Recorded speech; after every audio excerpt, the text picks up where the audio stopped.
Hello there, it's just me, your old buddy Grizzly Jim, and today we're going to take a look at this bad boy. This is the Mandarin Duck Black Hunter Mark II.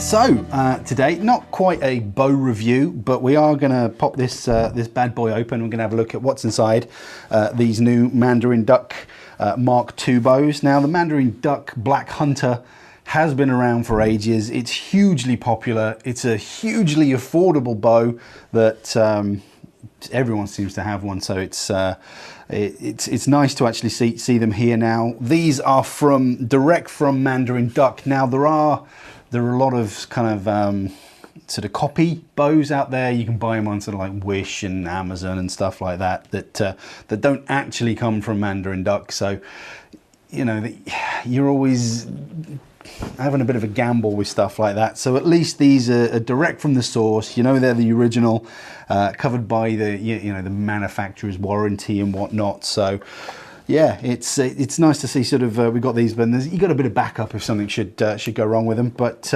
without further ado, let's pop this open. Now I've got here the both right-handed. This is the long bow.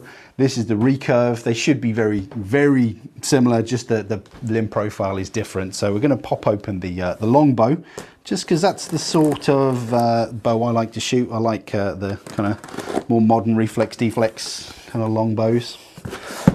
This is fresh. This is like opening a fresh bag of coffee. This is exciting. Get that kind of new bow smell.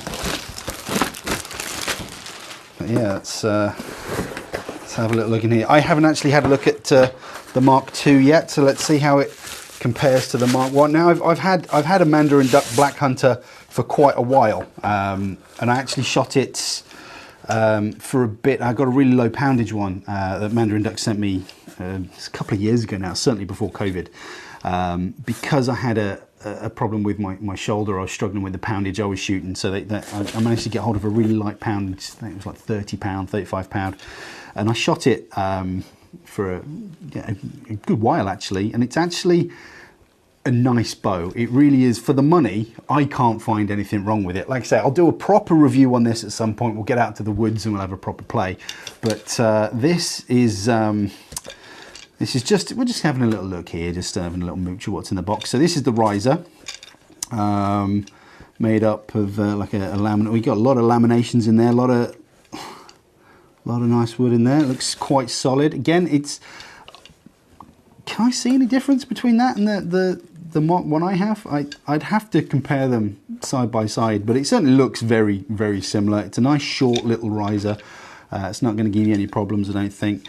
Decent window. It's something you tend to kind of struggle with on shorter riser bows. You tend to compromise on the sight window, but that is still a kind of a decent sized window.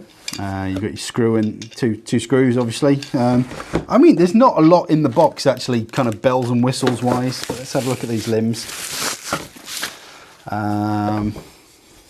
Yes, standard longbow limb. Very similar to the one I have, although this one has the kind of felt backing on the sort of back of the limb there, as well as on the housing there. So that's going to fit together quite nicely. I imagine that's going to be really nice and quiet when it's all put together and shot. Let's unscrew that. Yeah, that fits on there nicely. I'm guessing that, yes, the bottom one. Let's just put it together. Yeah, there's an Allen key in there as well, so I can actually screw it all up. So let's do that. Make sure I'm not fingers and thumbs. Now,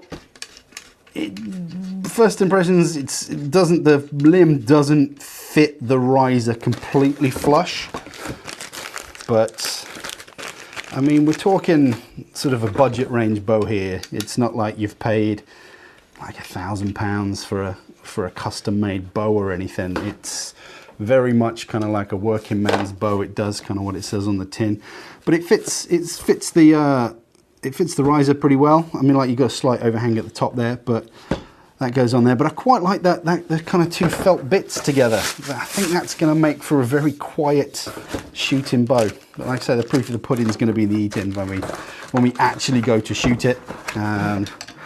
Not that I need an excuse to get out to the woods and shoot a bow for a day. So yeah, there are worse ways to make a living, I suppose. But yeah, let's clip that one on there. So the light's in my eyes. But yeah, like the limbs aren't the flushest fitting of limbs, but I guess you've got to make some sort of compromises, because these are sort of produced in quite large numbers. Like I say, it is a very kind of simple kind of working man's bow, or working woman's bow, you know, it's 2021. It doesn't have kind of like the bells and whistles you'd get with you know, another type of bow, but I think that as just a little bow on its own is quite a nice profile. I think it feels nice and sturdy in the hand. What else we got in this little goodie bag? We've got the strike plate there, which I guess you kind of cut to the right shape and pop it on the shelf there. And a endless loop string, which it's all right if you're into that sort of thing. Not sure what material that will be. I'm not a huge fan of endless loop strings on trad bows, as you know. But yeah, I mean, it's a string. It comes with a string. You know, that's good. You means you can put a string on it and get it shooting straight out the bow. You've got a big loop, little loop. But we'll look at putting all that together when it's time to shoot it. But that's just a real quick look at the Mandarin Duck Black Hunter. Now, there's been millions and millions of these sold across the world. Hugely popular bow. Like I say, it's very simplistic. It's not, you know, you're not going to get all the bells and whistles that you get with some of the other bows, but it's nowhere near the same price range. I'll have to double check, and I'll put a link to this in the description. But it's openly admit you can get these bows a little cheaper if you look elsewhere, like I mentioned before, sort of on eBay and Wish, but they are not the genuine Mandarin Duck brand. They're a copy brand. Unfortunately, that's kind of the industry. Sort of in the Far East, there's a lot of sort of that kind of thing going on. But yeah, so I mean, they're a little bit more expensive than those sorts of bows you find on there. But like I say, it's a genuine Mandarin Duck. You buy it from a genuine archery shop. You're going to get sort of you're going to get covered by the warranty. It's you know, you're going to have a better buying experience should something go wrong. Not that it probably will, but yeah, that's the Mandarin Duck Black Hunter. I just wanted to pop open the box and show you what's in there, show you this bow just kind of put together. I mean, it is, from my experience of shooting this bow, it is a nice little bow to shoot. It's, like I say, for that kind of money, I can't really find anything wrong with it. But we'll string this up and we'll get it shot one of the days, and we'll do a full kind of review on it. You know, in the woods, plinky plonky music, you know, the sort of stuff we do. But anyway, I just hope you found that useful little video of me rambling on. It's always difficult when you're doing an unboxing, because you can't sort of unbox it halfway and then stop. So yeah, that's just a quick little look at the Mandarin Duck Black Hunter Mark II.